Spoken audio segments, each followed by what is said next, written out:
Hello everyone, मैंडेन academy के online platform पे आप सभी का फिर से स्वागत है। राजस्थान गवर्नमेंट के जितने भी एग्जाम है, स्पेशली अगर हम सब इंस्पेक्टर की बात करें और आरएस की बात करें, उसमें एक बहुत इंपॉर्टेंट पिलर है, वो है राजस्थान की गवर्नमेंट की पॉलिसीज का।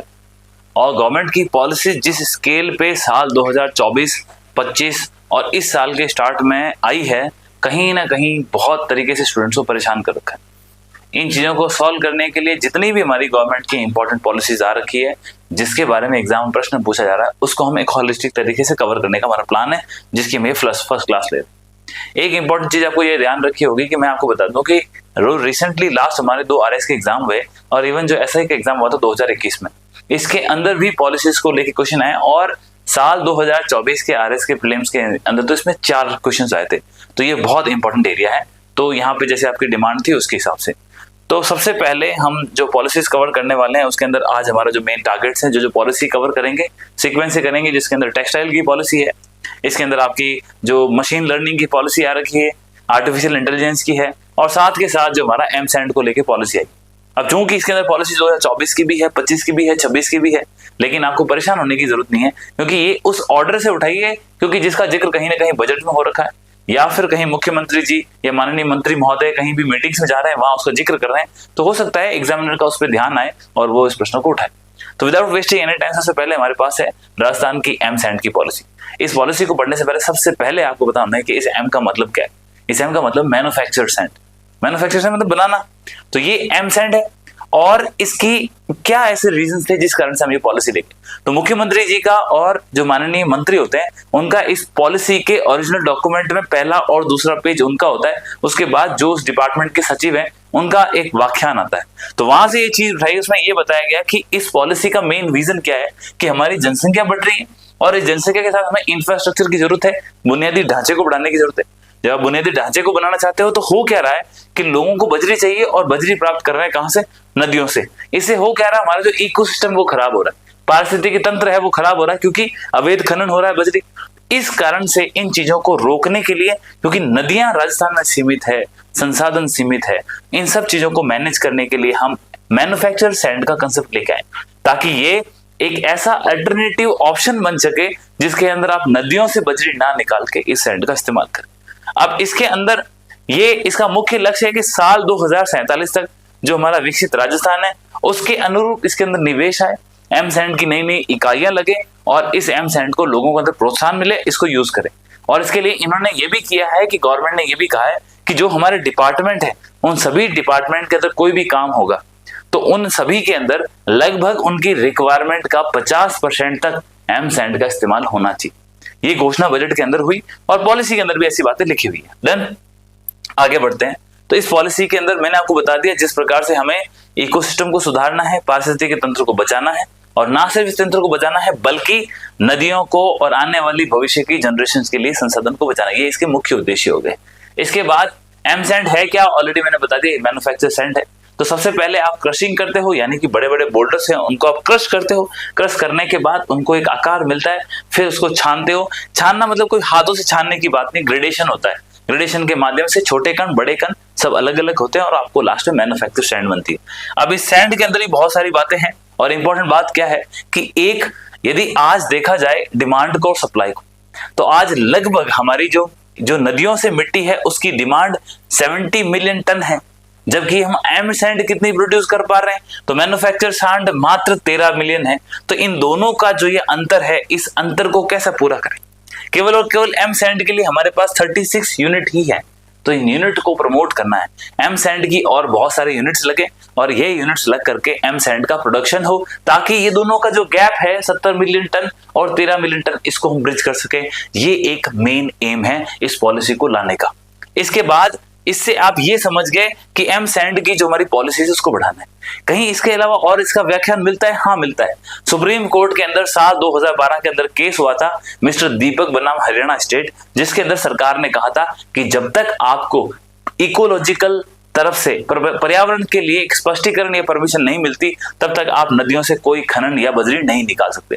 इसी बात को सुप्रीम कोर्ट ने साल 2017 के अंदर बिल्कुल स्ट्रिक्टली बोला था कि ये जो है कहीं ना कहीं आप जब सैंड निकालते हो तो जो जमीन को रिचार्ज करने की कैपेसिटी होती है, पानी का जो उसके अंदर जाने का एक नेचुरल प्रोसेस होता है, वो डिस्टर्ब होता है। इस कारण से सरकार ने बोला कि आपको एम सैंड की पॉलिसी लेके आनी पड़ेगी, और राजस्थान राज्य के अंदर साल 2020 के अंदर पहली बार इसकी बात हुई और एक हम छोटा सा प्रारूप लेके आए।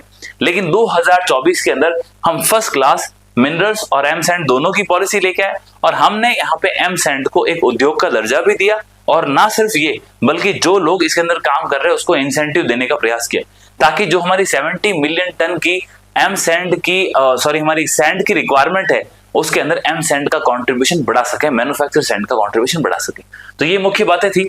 अब इसके अलावा आप ये सोचो कि आज जो हमारी एम सैंड पॉलिसी और क्या ध्यान रखती है, ये सैंड बोलती है कि आपका एक और उद्देश्य होना चाहिए, ना सिर्फ पारिस्थितिकी को बचाना है, नदियों को बचाना है, इसके अलावा आपको जो बजरी यूज हो रही है उसको रिप्लेस करना है मैन्युफैक्चर सैंड से, इसके अलावा आपको मैन्युफैक्चरिंग सैंड की इकाइयों को बढ़ाना है, बल्कि इसके साथ जो भी आपका वेस्ट है उस वेस्ट को वेल्थ में बदलना है। कैसे बदल सकते हैं? देखो, कई बार सरकारी प्रॉपर्टी पे या कंस्ट्रक्शन की साइड पे बहुत सारा ऐसा वेस्ट मटेरियल पड़ा होता है, उस वेस्ट मटेरियल को आप इस्तेमाल कर सकते हो और उसको आप एम सैंड में कन्वर्ट कर सकते हो। ये एक इंपॉर्टेंट चीज है। ये सारी की सारी पॉलिसी की बातें थी जो इस एम सैंड के अंदर कही।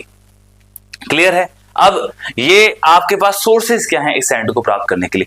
जैसे आपको मैंने कहा, आप चट्टानों को ले लो, ग्रेनाइट को ले लो, जैसे जैसे आप उसका घर्षण करोगे आपको छोटी छोटी सैंड प्राप्त होगी। इसके अलावा दूसरा, कहीं कहीं पे क्या होता है कि बहुत सारी जो हमारी खाने होती है वहां से बड़े बड़े पत्थर तो निकाल लेते हैं, लेकिन छोटे छोटे पत्थर या उन पत्थरों के ऊपर जो मिक्सचर होता है वो पड़ा रहता है, तो उस मिक्सचर से भी तो हम एम सैंड निकाल सकते हैं। तो ये सारी की सारी चीजें हमें यहाँ समझनी होगी। और लास्ट के अंदर कहीं भी कोई कंस्ट्रक्शन की एक्टिविटी हो रही है या कहीं पर भी आप कोई डिस्ट्रक्शन की एक्टिविटी कर रहे हो, तो इन सभी चीजों के अंदर आपके पास एम सैंड उनको निकालने का अवशेष बचता है। लेकिन इसके साथ सरकार का एक और उद्देश्य भी है कि हमें क्वालिटी को मेंटेन भी करना है, और क्वालिटी को मेंटेन करने के लिए सरकार ने कहा है कि कई अन्य प्रकार के मटेरियल जो कि हमारी गुणवत्ता को कॉम्प्रोमाइज कर सकते हैं उसका इस्तेमाल नहीं करना है, वो भी एम सैंड की पॉलिसी में ये बात लिखी हुई है। ये सारा का सारा जो कंटेंट है आपके सामने, ये ओरिजिनल पॉलिसी से लिया है, इसलिए इसमें कोई संशय नहीं होना चाहिए।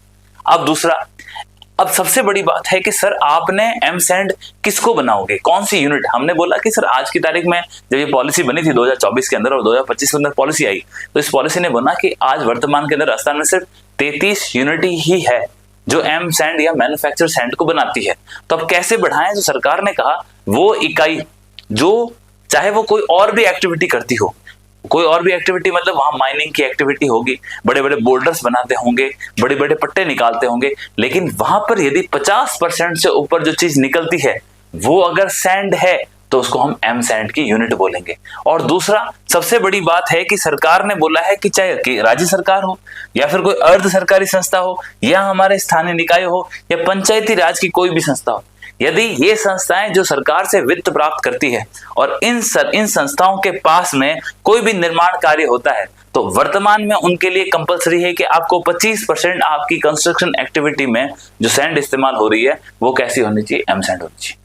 लेकिन इससे काम नहीं चलेगा, और सरकार का लक्ष्य है कि हमें इस पर्यावरण के असंतुलन को रोकने के लिए, नदियों को पुनर्जीवित करने के लिए और इस अस्थिरता से बचने के लिए इस 25% को हमें 50% तक लेके जाना है। और ये करने के लिए इस पॉलिसी ने हमें गाइडलाइंस दी है कि साल 2029 तक आपको आपके उद्देश्यों की पूर्ति करनी।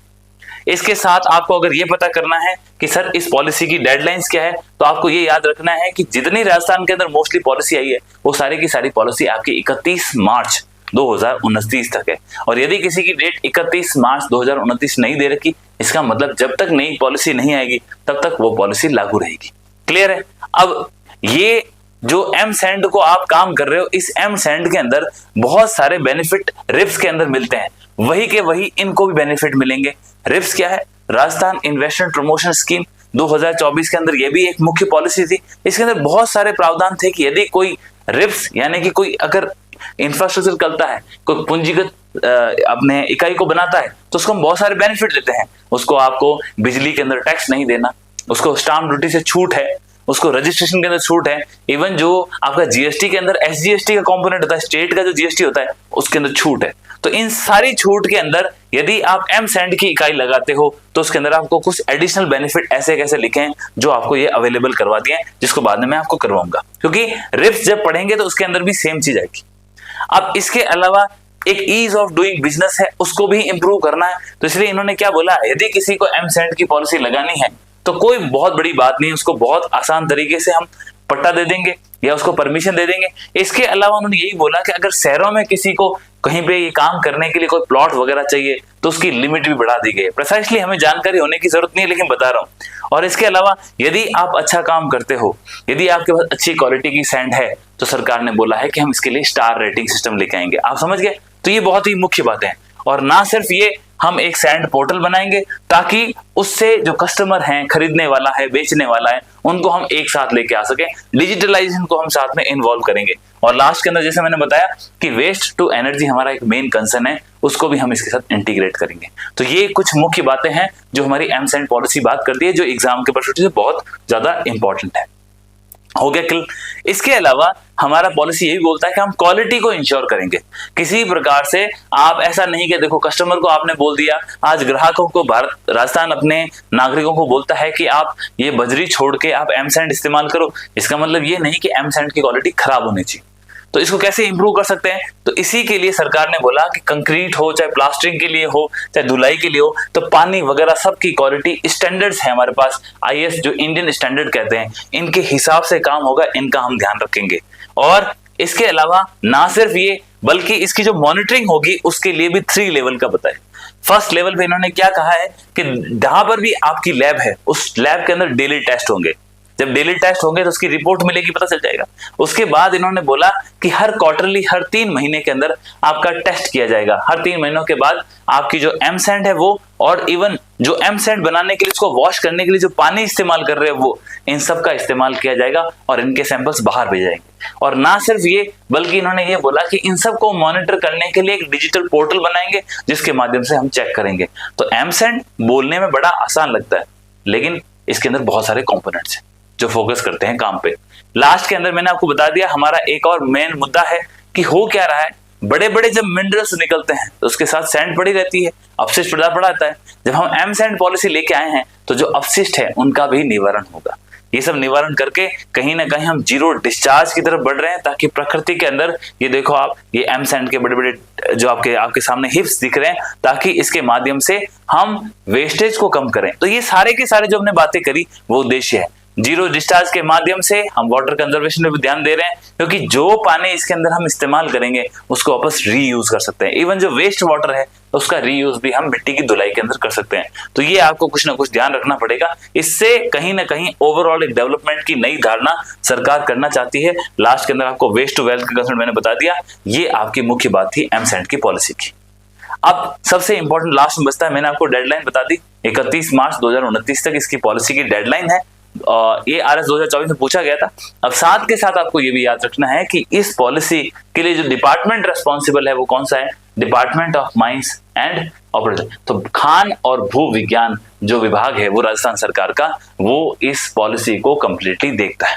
ठीक है, तो ओवरऑल आपकी ये पॉलिसी यहाँ पे एंड होती है। अपन चलते हैं नेक्स्ट पॉलिसी की तरफ। अगर आपको कोई फोटोज वगैरह खींचना है आप खींच सकते हो, बाकी इसकी जो नोट्स वगैरह कंटेंट है वो ऑलरेडी अवेलेबल है, आपको दे दिए जाएंगे। ओके।